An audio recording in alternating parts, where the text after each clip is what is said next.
What's up, guys? Hope you're having a good day.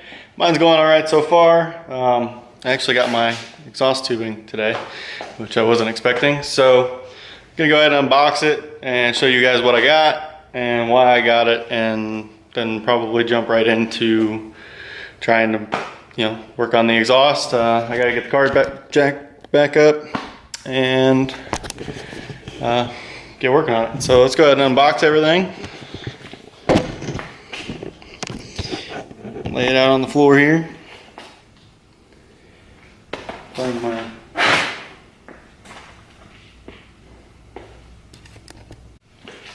Alright. So I believe this should be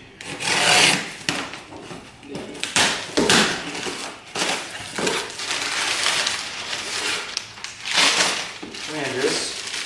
That's a passenger side and driver side flange.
Alright, so there's all the pieces and parts I got.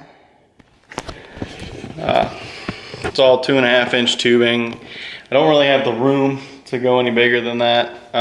If you look down here, I don't know how you're able to see that. I'm gonna have to find the flashlight, which is over here. But if you look down in here, there's really not a whole lot of room in there, so especially on this side. So I had to go with 2.5. I'm hoping it's going to be small enough. I was really trying to go with 2, but 2.5 was what the flanges were sized for, so that's what I went with. And really packaged really nice. This was from Speedway Motors. It's pretty much what I've used on 90% on the car. They're fast shipping and really good with returns, so I've been really happy with using them. And that's all that comes in the tubing kit. That's all one kit, and it's actually flared on one end.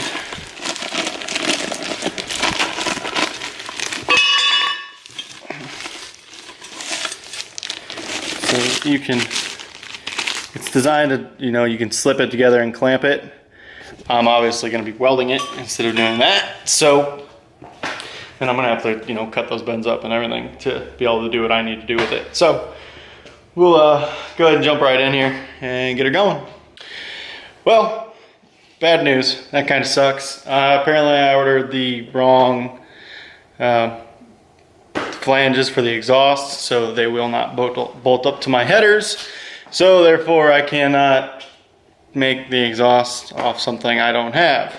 So I've ordered the right ones. I'm sending the ones I got back, and the exhaust will just have to wait for now. It sucks, but it happens.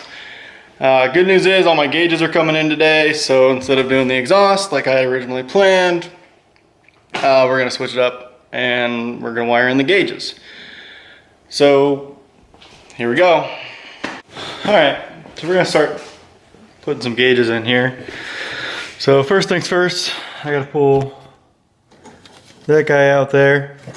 That would be the original oil pressure sending unit for if it had all the ECU and factory wiring and what. But since I don't have that, I'm gonna pull that out, and I got some adapters here. Hopefully one of them will fit, and then the sending unit for the gauge. So that's what we're gonna do now. So there we go, get to it.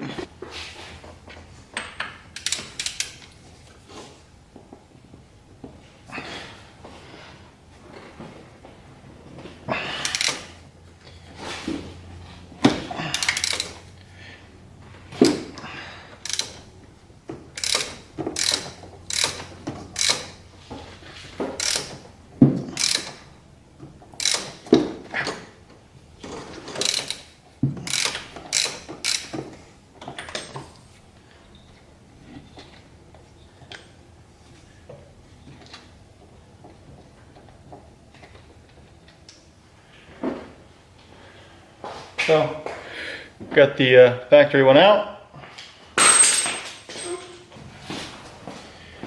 Go ahead and wrap this guy in some Teflon tape.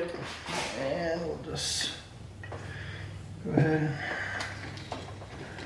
plug our cam sensor back in here.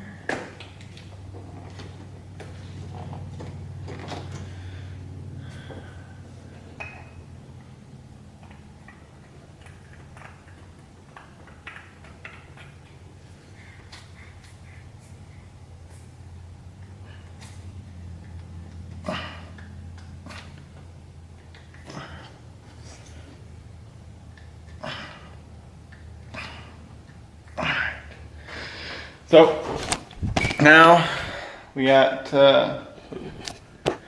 almost up there. All right, so now we got our oil pressure center installed. We can run the wires for that, which is as simple as just putting a wire on that guy right there and running that up to the gauge, and then the gauge gets power and ground, and we have oil pressure. Simple as that. The harder one to do is going to be the one for the coolant temp, because I really have no idea where I can put it. The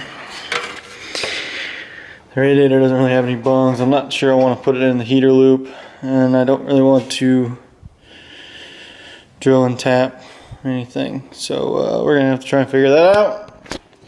Might take some minute to come up with a plan, but we'll get there. So I'm gonna go ahead and start running the wiring for the oil pressure sending unit, and I will catch back up with you guys in just a moment.